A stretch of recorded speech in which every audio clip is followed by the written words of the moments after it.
I'm Kris. That's Tyler. We're recording this on a Monday. Dude, honestly, I think of all the shows we've done, last show was my favorite show to listen back to. This show is a show I was anticipating the most. Tyler, how are you? All right. It was a rough weekend for my football fandom. Browns lost. Dude, the way the Browns lost has to be so inspiring. And obviously, Well, I'll get there. I'm just saying it was a loss. Ohio State obviously lost.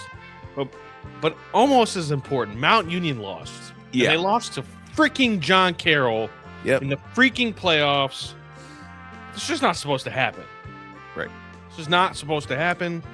John Carroll just left the OAC to go to the NCAC, and they did it to run away from Mount Union, and then they come in the playoffs to Mount Union Stadium and beat us in double overtime.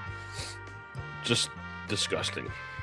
Heartbreaking. Well, from one thing to another, Ohio State lose to Indiana over the weekend in a game that was honestly a horrible watch. And I don't know if you did the rewatch, but it was an awful rewatch on top of it. Like, it was not a good rewatch. Let me ask you something. What would you grade Indiana's game on a grading scale? B+. Okay. What would you grade Ohio State's game on a grading scale? Probably a D+. Okay. But like Indiana, it's the opportunity shots that Indiana takes that I think makes them so intriguing, right? And they looked and felt super comfortable swimming in deep waters. And look, Penn State's not very good, but they were in deep waters with Penn State and they didn't flinch. They were in kind of deepish waters with Oregon and they didn't flinch. And it felt like when that fourth quarter came around, there was no panic at all. Like, everything was cool, calm, and collected. And Mike Shanahan, now I know that Mendoza threw for less yards than Julian Sand, but when you think back at the game, you think about the big plays that he hit, like the go ball at the end of the game, the go ball to Becker in the middle, and the slot fade to Surratt. Like, they did the thing where they were like, all right, we'll get in this mud fight, but then when it's time to take a real stab at something, we'll take our real stab, and this bitch is going to fly no matter what. And I was impressed with the game plan, and like, giving Mendoza a quote-unquote Heisman moment without giving him a Heisman performance, I thought was really cool. Yeah, it just makes you feel good, because I agree with you. It just makes you feel good if there is a rematch. I still like our chances in a rematch. I mean, you have to. Like Ryan Day is not going to go play the same team twice and score 13 points 2 times. No. Or 10 points twice, excuse me. And I also don't, in fairness to Indiana, I don't think they'll score 13. I think they would score a little bit more. I do too. And here we go. By the time that game comes around, because it would be in a national championship, correct?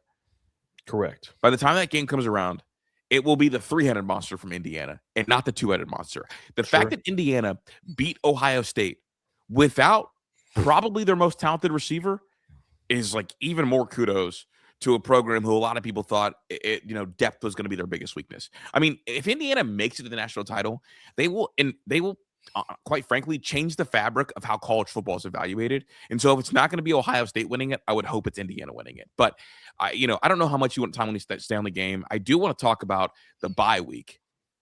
Yeah, so there's some Ohio State fans complaining fairly. Mm-hmm. And now Oregon fans are jumping on Ohio State fans saying, see.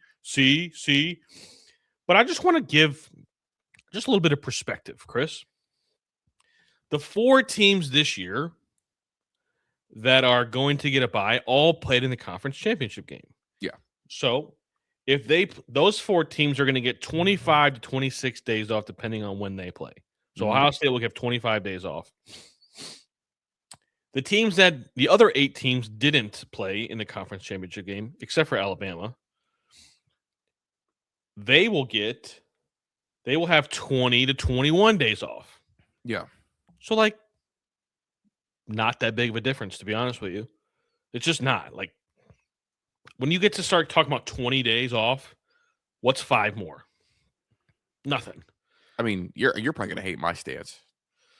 I don't think it's a big deal. 5 days off is not a big deal. I think it's a big non-deal. Disregard all the nonsense. Here's the thing, dude. Oregon fans wanted to comment on, look, the bye week is bad for us. we're not like you guys. We have Ryan Day, who's likely going to take over the sticks by the time we get to that game because of the whole Brian Hartline saga. We're also not like you guys because we have the best player in America who's going to be 100% full-fledged ready to go. We also have the second best wide receiver in America that will also be ready to go. Like, we are a beat-up football team with a mastermind of a head coach who was built and forged in NFL fires. Dog, like any Ohio State fan that is concerned about the bye week, get a grip. We're not like Oregon. We're not like Dan Lanning. We're not like Kirby Smart. Get a grip. And also, like, the 4 teams that had the bye last year probably weren't the 4 best teams anyway. Well, that was my next point. The way the thing's sliced up. So we're not like anybody else. We have Ryan Day. We have the best, internal structure for preparation. And we've seen again and again and again, like with the 14 playoff, when Ryan Day has time, good luck. Yeah. Oh, that was my next point. Last year's 4 teams, 3 of them were not favored in the game. Mm-hmm. Boise State wasn't favored. Arizona State wasn't favored. And Georgia wasn't favored because they were playing their backup quarterback.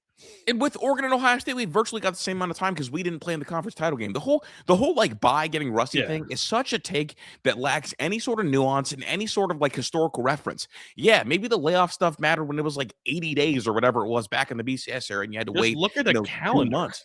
That's what I'm saying. It's just like this time off should terrify everybody. This bye week is so important for Ohio State because this 12-team playoff structure, as currently constructed, is built for a coach like Ryan Day to rip through everyone. And also, the other part of it is him having to sit on for 25 days, a month or so of disgusting tape should terrify everybody. He's got a month to not only sit on his team's disgusting tape, but that 3-week process to see it on the practice field, to get guys healthy, and then also all that time that he's going to spend looking at his disgusting tape, he's also going to be looking at the disgusting defensive tape of A&M or of Miami, and we'll get that bitch rolling from there. So I think it's a great thing. There couldn't be anything better, but I do understand that over the next 20 days, it's going to be like a talking point that I think is foolish and lacks nuance entirely. I mean, they're going to have 14 days to fix their shit, and then they're going to have another 10 days to game plan for whoever they play. Yeah. Ryan Day and Matt Patricia with 10 days? Mm-hmm. What? Come on. Bingo. Any Ohio State fan complaining, like, you get a grip is the right way to say it. And Oregon fans, we're get Ohio over State. it. We're defending champs. Get a grip. We're all right. Oregon, 10 days of rest, 10 less days of rest wasn't going to help you get beat less than 34-0 in the first half. Like, how much is that rest worth? Nothing. Because we tapped that. I just wanted to get that out. I saw it, and I just couldn't believe, I couldn't believe it. So it was just one of those things where it was just kind of foolish and funny and whatnot. So, but yeah, Notre Dame and a few other teams I saw opting out of bowl games. Fair or foul?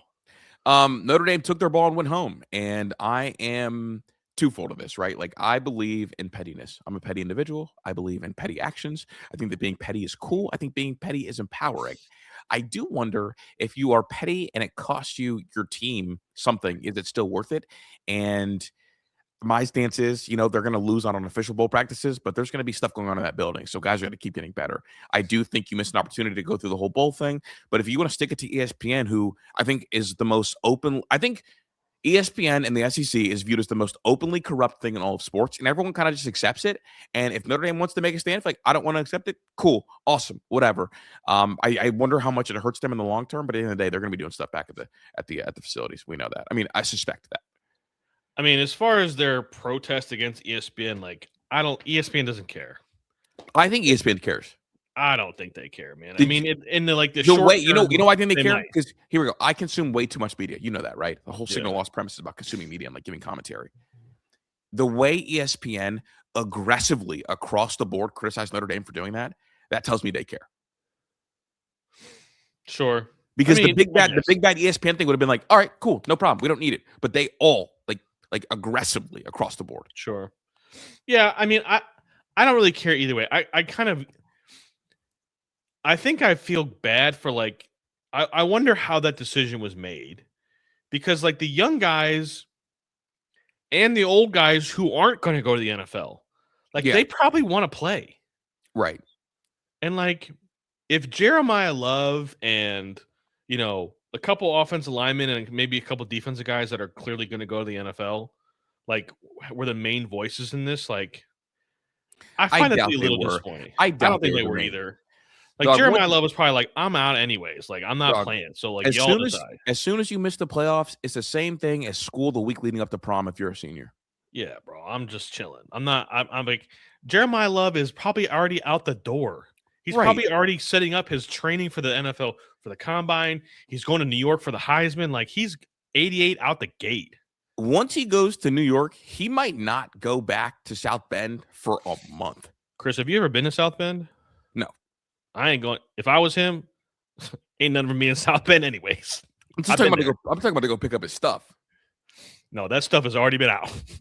Get the fuck out of here. Yeah, dude. Like I would strongly doubt that anybody that had the NFL call and made that call, because that would be so selfish. And I mean, that's like also not like how kids operate. You know that. Yeah, I do think some of them kids may have made a very emotional decision. And 'Cause they coaches were and mad. ADs, because that's not just the kids. Sure. I think Marcus Freeman, the coach in me is like, we should want to play. We should always want to play. You know, line them up, play it, kick the ball off. Let's go. You know, try to compete and get better. I get it. I just like. I guess what I'm really trying to get to is I just don't really care. Like, if you want to play, great. If you don't want to play, fine. Like, I'm sorry. Are you better than Tulane and James Madison? Yes. Mm-hmm. But like, also win the games. Win your games. I don't know what else to tell you. Like, anybody that misses the playoff, like, you had your chances to make it and you lost. Yeah. Like, that's the bottom line. I mean, like, and I do think that the decision for them to skip the playoffs was not one that was made for people outside of the fan base. It was made for people inside the fan base. And like fan base wise, they're getting pretty universal support from a lot of the shows that I've listened to and how they feel about it. And it's like, okay, like that decision was for us, not for them.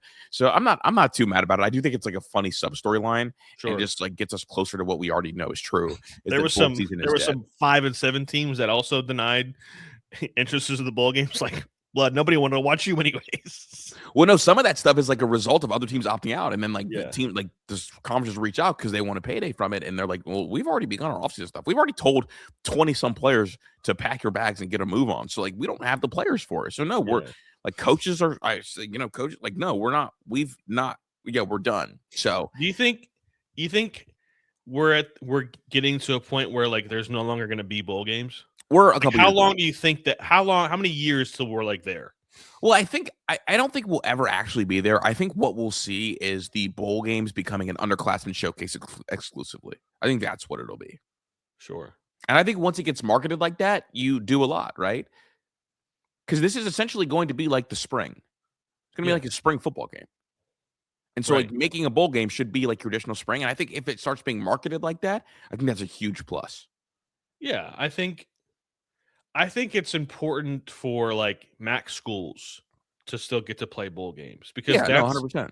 That's like the G5 programs that are very small that have had good seasons by their school standpoint, by their school's expectations, to like get that feeling, to feel like because I've heard like when you go to a bowl game, they treat you really nice. They treat you like you're big time. And I think that's cool for, those smaller schools to get to experience that. Because at the end of the day, when it really comes down to it, the Power 4 schools and the G5 schools aren't really playing the same sport. They just play by a different set of rules, man.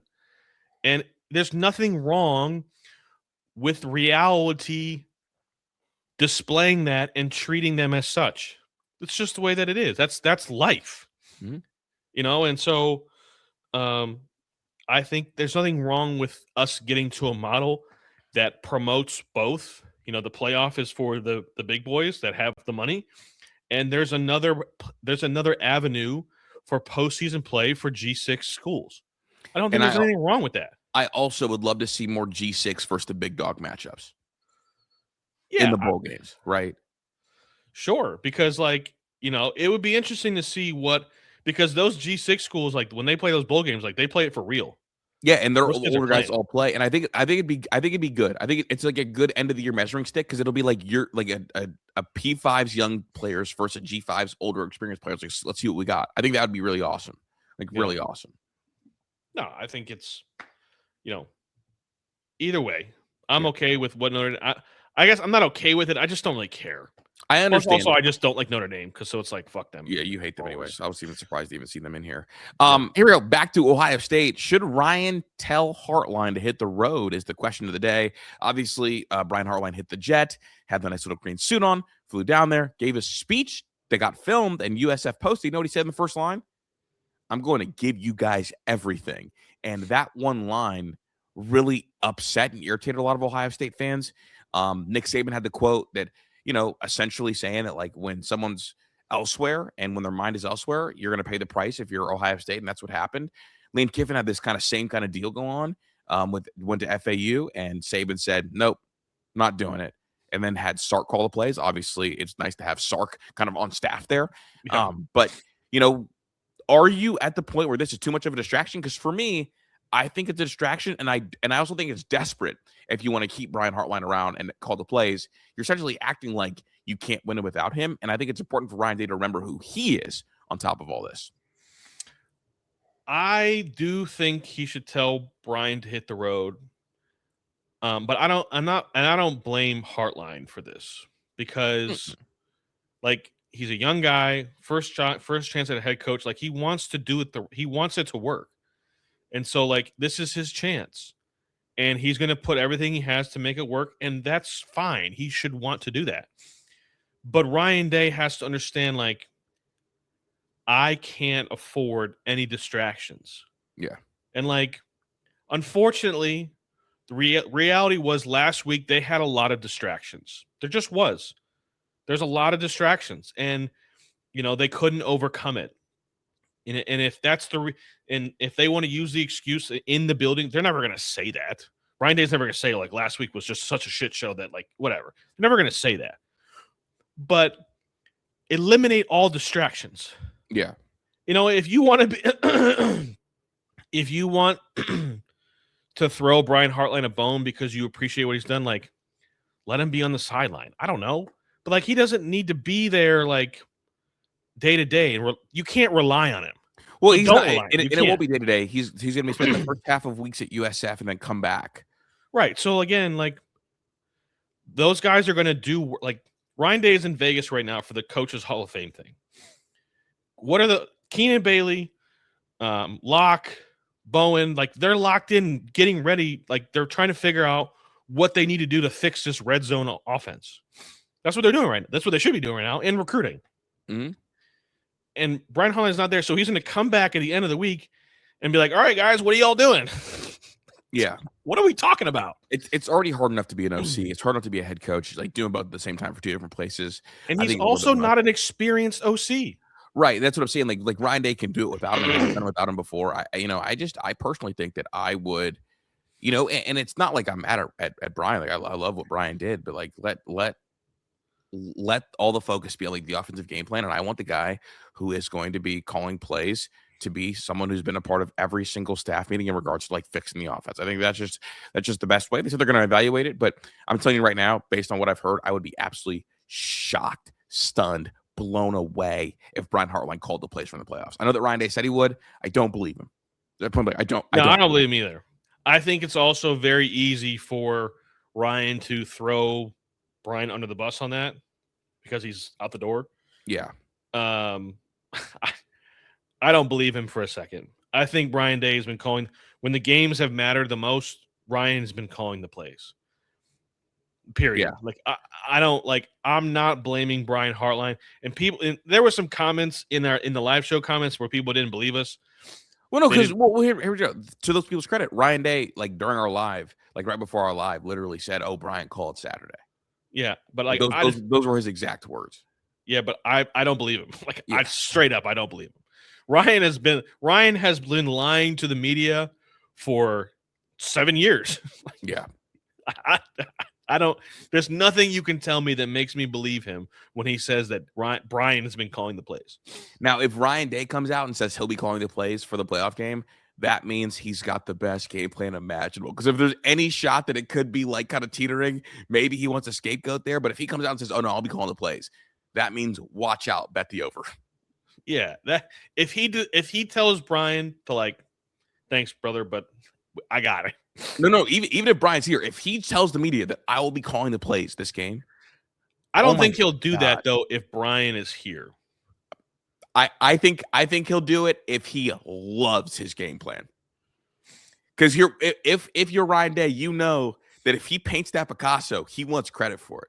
Well, with all due respect, if they play Texas A&M, he's gonna love his game plan pretty much no matter what. Yeah, and he's gonna put the Ryan Day signature on it. Yeah, dude, I had the take on Menace that like I think that like they're you ever heard the term like buddy ball in basketball? Sure.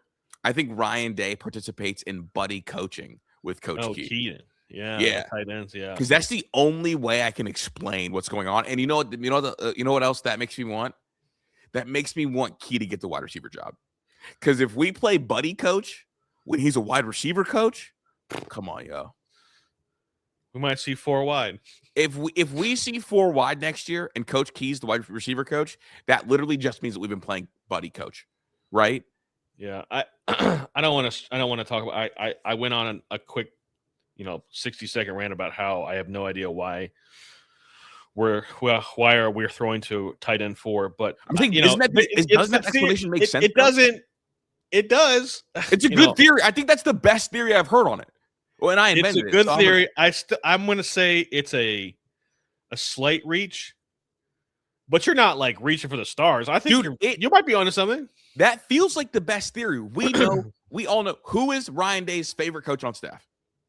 It's Keenan Bailey.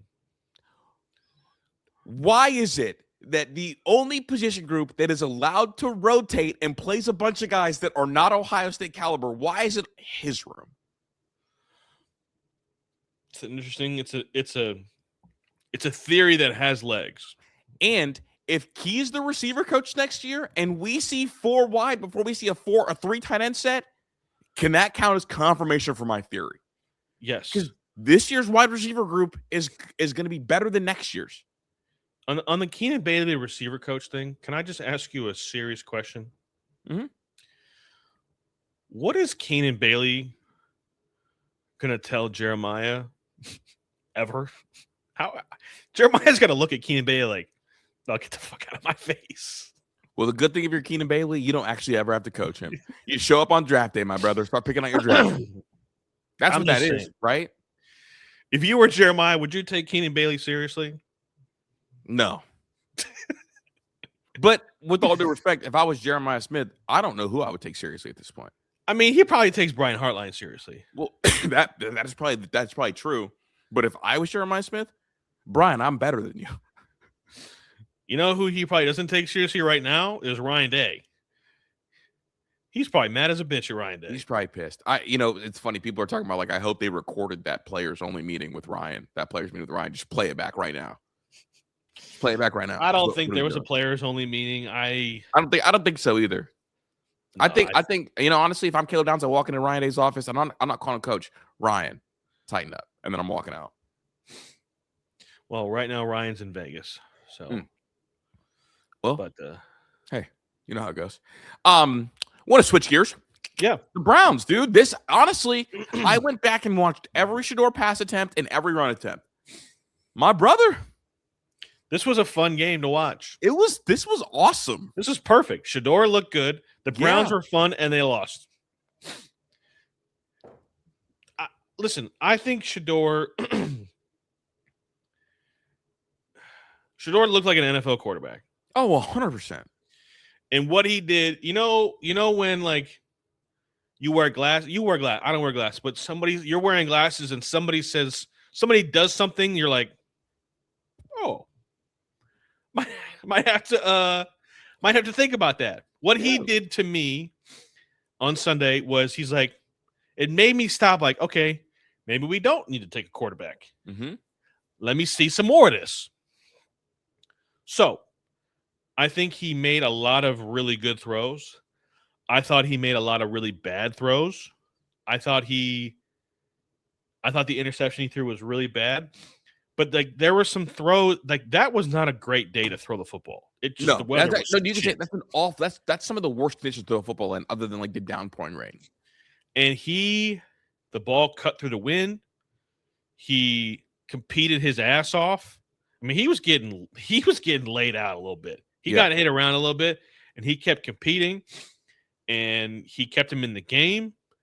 I think that he earned a lot of stripes with some of the players, 100%. which is important. I don't need to see him win football games because this team stinks. This roster stinks. This coaching staff stinks. But I do feel that he is going to make that if he continues to play like this, if he can be consistent in his growth, because what he's shown us, 3 starts, right? He's had 3 starts. The speed in which he's making adjustments, the speed in which he's making corrections in his own game makes you think, okay, there's something here. He can play at this level if he continues to get better. Because what do the outside people look at Shedeur that he doesn't take football seriously, that he's, it's all about him. And it's like, well, that's not technically true, because we've heard reports that he studies his ass off. Bingo. He watches extra film. He gets in extra work. He likes to throw. He does all the things, and like he showed a lot of toughness. He showed a lot of grit. He showed some serious competitive juices out there. And they let him drop back 40 times like they have. I don't know if I love like showing the wrist when you're down 14, but I'm here for, if that's your thing, that's your thing. It's the same thing Cam Newton did, the Superman thing. Listen, if he shows that he can continue make small improvements week to week to week, some more, I'm okay if they want to give him a chance next year. Yeah. And not take a quarterback. But we'll talk about this here in about 20 minutes.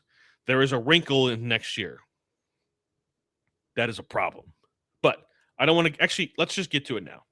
Wait, can I say something real quick about Shedeur Sanders' sure. performance?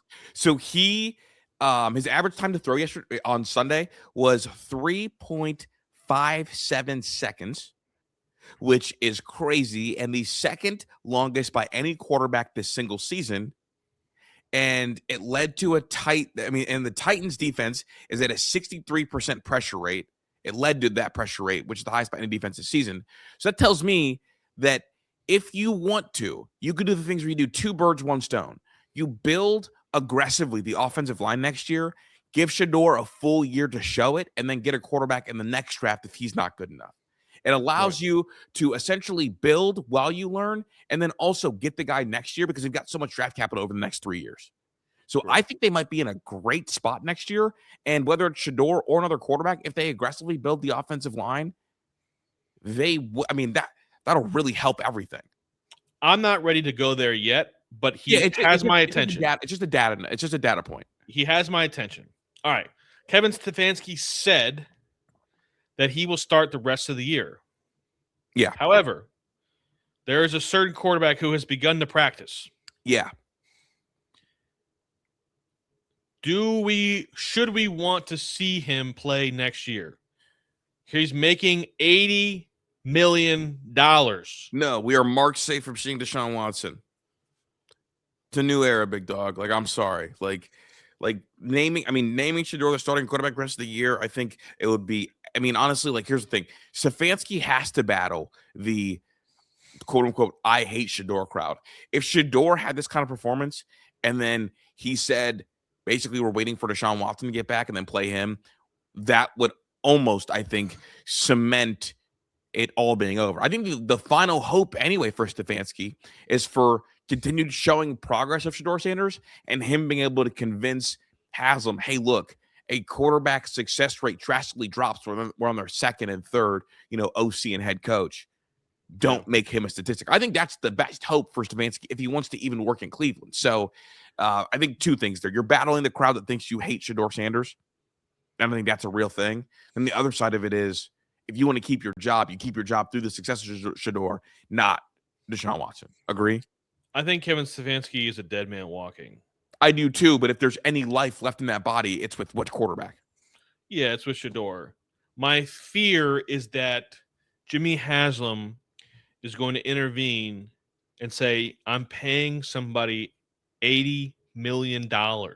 I don't think he's going to interview, man, because he's not had language about Deshaun Watson like that, man. Like he's kind of like he openly acknowledged that this Deshaun Watson thing was a huge disaster. I don't think he's going to double back on that. In fact, I don't think he's going to really interject himself until the new stadium stuff is done. You cannot trust Jimmy Haslam. The man changes his mind like the direction of the wind. Okay, fair. You just can't. And because like it's all good and well, but like when he has to write those checks next year, and like I don't even what's 80 million divided by 17? I have no idea, but it's a lot of fucking money. More money than I'll ever touch. So I mean, he's gonna make more money per week than anybody in NFL history. Yeah. And you're gonna have that sitting on the bench.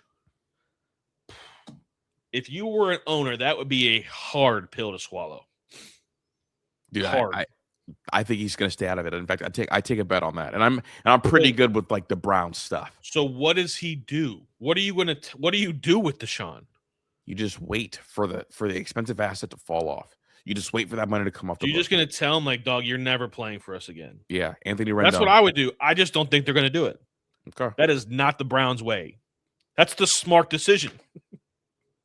That's the right thing to do. Yeah, dude. I just don't see them halting like for the first time in how long. Like there's a little bit of excitement, a little bit of buzz around the quarterback situation in Cleveland. That's just Baker Mayfield was a rookie. Yeah, I'm saying like Haslam, while he does have his faults, he's not going to halt that. He's never halted that before. Right? If Shedeur Sanders turns out to be good, the amount of money that he generates more than makes up for the $80 million. That's what I'm saying. He's not going to halt this. You can say I hope not. I pray. No, I would bet my hat on it. You might lose a hat, dog. I know. That's my new thing. Assuming he's fired. Let's just say, assuming Stefanski's fired. Should the new coach want to keep Jim Schwartz? I can't believe you actually typed this question. Yes. I mean, yesterday was a bad performance. It was, but one bad performance does not undo the. Here we go. If you fire Jim Schwartz, how soon till he's another team's DC? So fast. So that's why it was a question that I saw. It was a question. Okay, whoever wrote that initial question, that's how you answer questions like that, right? Because here we go. Like if Stefanski's fired, how soon till he's a head coach? I don't know if he'll be a head coach, but he'll definitely be an OC quickly. No. We're talking about if he's fired as the head coach of the Cleveland Browns, how soon till he gets that same job elsewhere? It'll probably be a couple years. It'll be a little bit. Oh yeah. I see what you're saying. Okay. With Schwartz, he's a DC. Yeah. If he gets fired, not only is he a DC immediately, it's probably for a playoff team. Yeah. No, I agree. I like, to me, like, wouldn't you want to keep like this is the thing that's confusing to me. This is the thing that bothers me about the Browns. Tommy Rees was on the coaching staff last year as a tight ends coach. Mm-hmm. One of the worst offenses. No, the worst offense in the NFL last year. Yeah. Actually, that's not true. Jameis had some games. But one of the worst offenses in the NFL last year. And he gets promoted to the offensive coordinator. But he was part of one of the worst performing units in the NFL. Mm-hmm. When does that ever happen? The question really should be, if they fire Stefanski, should they just promote Jim Schwartz? That is a more valid question. I agree. I don't know. I don't know. I don't know the answer to that one right now, but like I actually personally I'm in favor with a young quarterback. I'm in favor of a defensive-minded head coach if you can pair him with an elite offensive coordinator. The CJ Stroud thing. Yes, I believe that strategy works. You just have to get the right OC. Yeah. Because a defensive-minded head coach is going to protect that young quarterback. He's going to make them run the ball. They're going to play good defense. They're going to do all those things. I'm not opposed to it. Mm-hmm. I mean, we saw it. The worst, and it was like a turned out to be a bad thing. But when Hugh Jackson got fired, it was what is his name? Oh my God, Freddie Kitchens was the offensive coordinator, and the interim head coach was Greg Williams. Yes. And they won a bunch of games. And like, I think that CJ Stroud model, it works.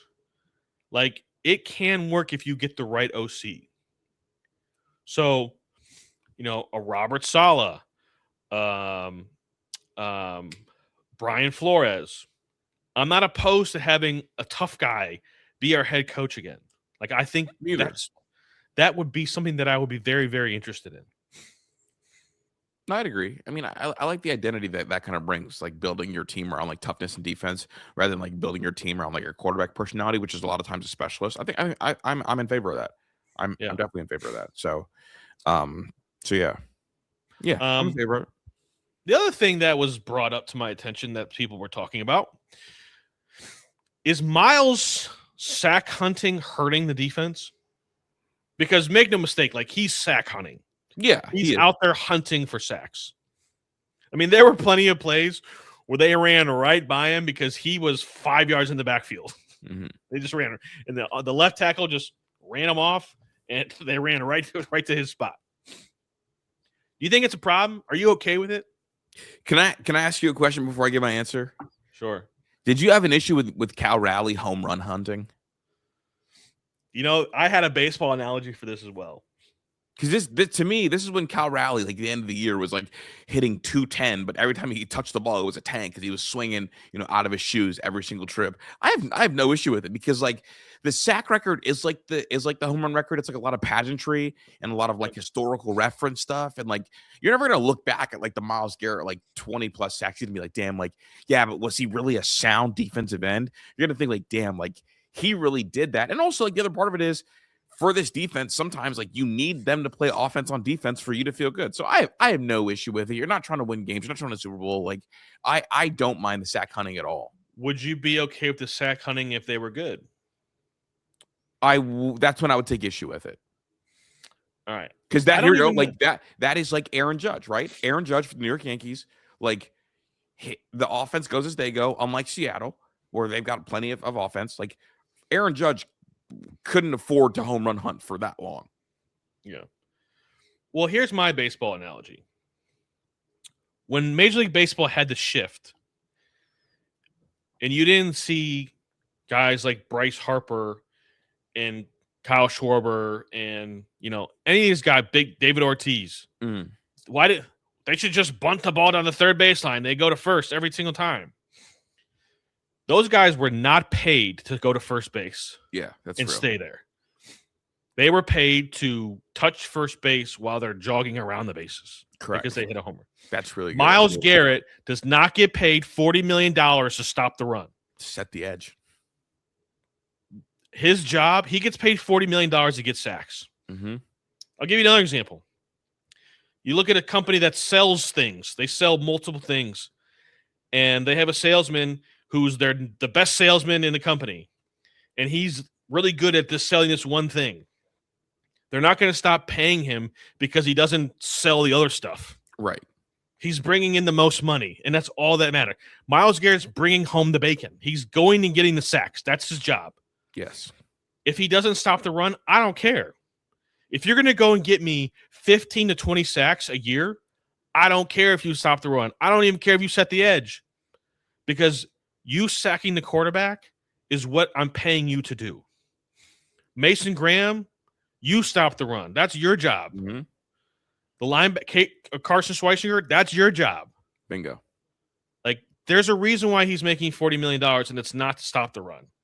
I think that's so important. This was one of your great takes. I don't care. Sack, that's hunt all the sacks. Yes. Hunt quickly. Hunt now. Yeah. So that's good.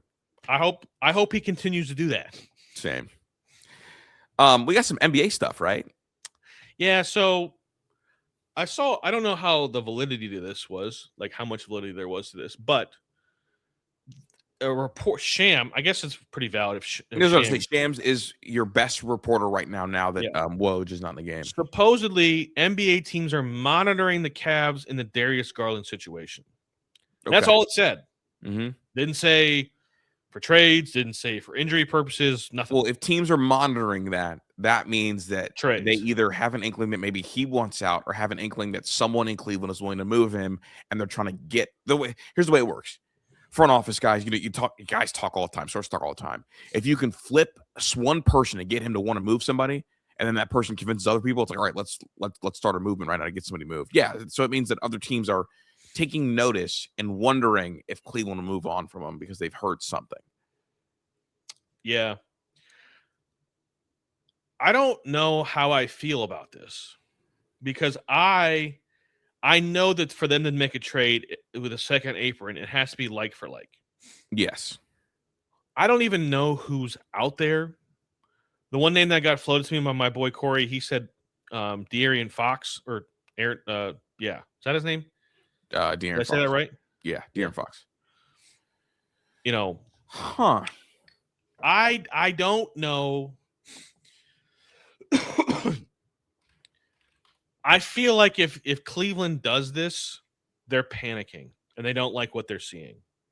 That's what this means. Mm-hmm. That means they don't believe in it anymore. They're pivoting off of the core four. I don't think, unfortunately, they can't trade Jared Allen because nobody wants that contract. Nobody wants to pay a 6'9" center with an afro $20 million a year. Nobody wants to do that. And especially for a center in the NBA who's 6'9" that can't shoot or dribble. So, Darius Garland's probably because you're not going to trade Evan Mobley and you're not going to trade Donovan Mitchell, which only leaves one of them left, and it's Darius Garland. I just want to see what it looks like. Because when Darius Garland has played, the offense looks significantly better. Everybody on the court knows their job, and they do it well. Everybody falls into place. And it's like, let's see what it looks like. I don't think Darius would be unhappy. Why would Darius want out? Could you think of? I can't think of a reason why. Me either, unless you want to go be the guy. But with respectfully, I think that he would lack some self-awareness.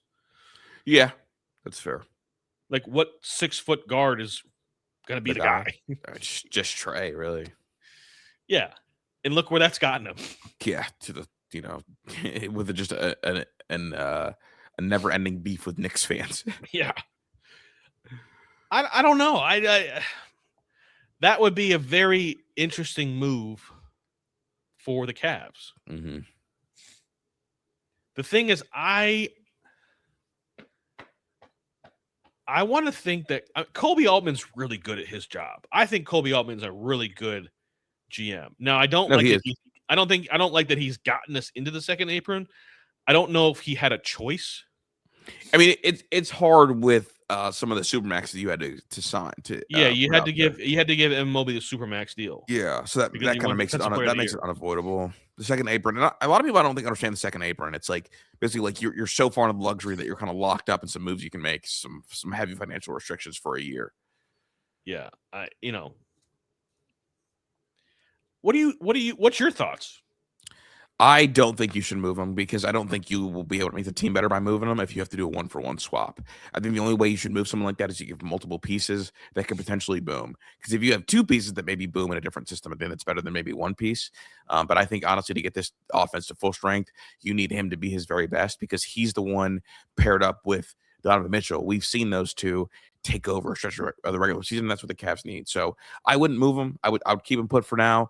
And I would really, my number one task would be drilling into Evan Mobley to please be aggressive and please make it so Darius Garland is our 3. Because Darius Garland as a 2 is, okay, good, not great. But if Darius Garland is your 3, yeah, we'll take that. And Evan Mobley is too talented for him not to be the one. I think the issue with trading Darius Garland is that Donovan Mitchell's not a point guard. No, he's not a point guard. He's not a player that's going to facilitate, operate your offense, get people in the right place, and also go score. Donovan Mitchell is a red, put the ball in the hoop type of player. Yeah, that's what he is. Kind of like Russell Westbrook before the triple doubles.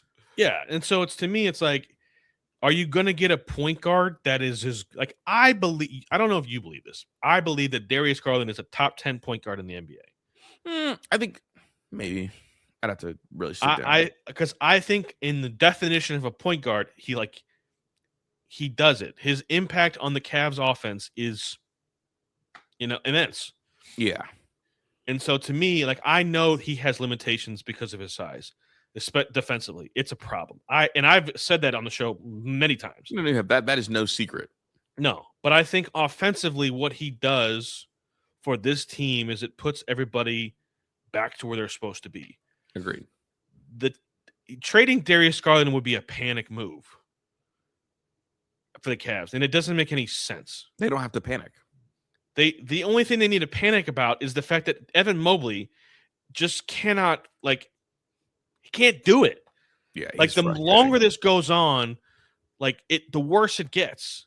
And to me, unfortunately, like a broken record, this team will only go as far as Evan Mobley can take them. Yeah, he's frustrating. And unfortunately, like, it's really hard to change somebody's personality. Yeah.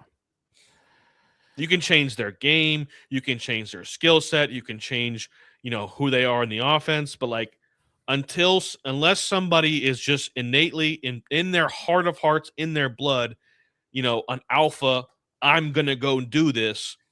If you don't have that, it's hard to, like, you can't teach somebody to do that. I think you can teach them. I just think it's hard. You just got to lock them in KG's basement for 6 months. It's just like, the only way you can do it is if you just, like, Kenny Atkinson just designs, 25, 30 plays a night. Like, you just not design, calls 25 to 30 plays for him to, like. Well, you know how Pop did it with Timmy, huh? With Tim Duncan? No, with Kawhi. Oh, with Kawhi? Have you heard the story about the Finals MVP that he has? No. The Finals MVP that Kawhi has, they wanted to be more aggressive, so they called 0 plays for him. Not a single play. No, he just had to figure out how to go get it. Well, it's like, when this ball stumbles to me, I don't know when I'm going to get it again, so this bitch is going up. The problem is, for all of Kawhi's, like, I don't personally like Kawhi. I think Kawhi. Kawhi wasn't a killer, but he got starved. And it was like the most primal thing to me is to score. And so then it was like, okay, like, I got to go get it. I got to go get this board. I got to go put it back up. The issue I have, like, I think Kawhi had it in him. Because I don't know, man. Kawhi was like, I want to guard the best player type of guy. You're thinking about Kawhi after this, is what you're thinking. Maybe, but like, he wanted to guard LeBron in the finals when he was a rookie. I don't think he wanted to. I think you have to. Well, Kawhi sucks. I'm not a Kawhi guy. I think Kawhi's been stealing from the NBA for half a decade. Just saying, like, if it wasn't Kawhi guarding, was it Boris Diaw? Like, come on, bro. Like, Boris Diaw was built like, the dad. I don't think you'll starve Evan Mobley. I think Evan Mobley will just he'll just stay in the corner. Yeah. And run down a block shot. And honestly, like that was more like Pop figuring something out. And Pop, honestly, like, is kind of unlocking a lot of the Wemby stuff too. Yeah. Like, to me, Wembanyama, like, I think Evan Mobley has the talent to be on that level. Like, I think he has the skill set to be on the level. Not Victor Wembanyama is the freak of, like, he's different. I'm not saying that Evan Mobley could be on the level of Wembanyama, but, like, very similar. Like, because I've seen it. We've all watched Evan Mobley. When he wants to, he's unguardable. Yeah, and San Antonio going from like a Popovich type to kind of get you there, and then Mitch Johnson to get you there. It's like he's seeing the change of pace and like getting some other new stuff. So, I think Kenny Atkinson just has to, like, force feed him.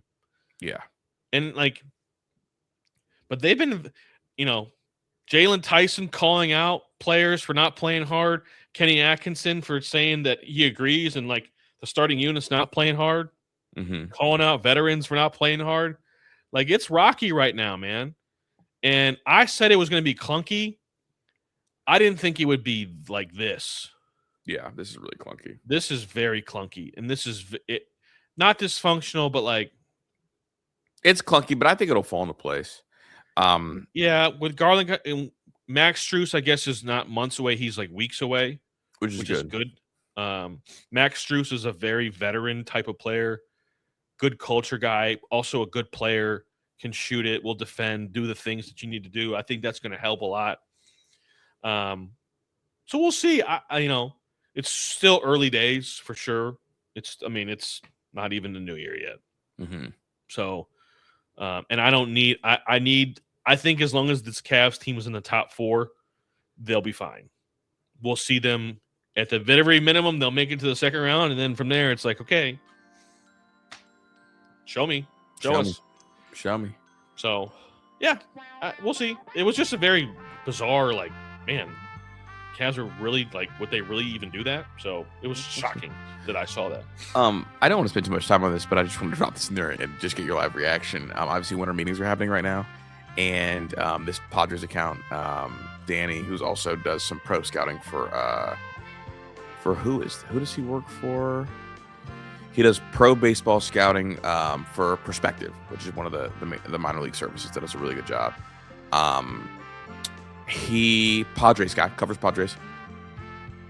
I'd be blowing up the Guardians' phone for John Kenzie Noel. What? 87 mile per hour max bat speed, 110 miles per hour, which is 90th, percentile, 117 max EV, 7.5 swing length, and 83rd percentile pull air. Elite raw tools. Swing decisions are rough. Mostly his selections. Get that to a reasonable rate and well, ... What are they giving up? What are they giving up? Don't know. He didn't get that far. But this is about what 80 grade raw power looks like. He's one of 2 players with bat speed over 77 miles per hour that have swing lengths under 7.5 feet. The other one, Schwarber. The issue really comes down to swing decisions. His contact rates are pretty stomachable for the pop. No, they're not. Send over Tatis. It just made me laugh. Listen, if you no, awesome. I mean, if he intrigues people that think they can fix his hitting, go trade him. Get rid of him. If you're a scout and you sell this to your general manager, and you actually get him to bite, and he makes a deal, and it doesn't work, you will never be a baseball scout ever again. I'm Kris. That's Tyler. Peace.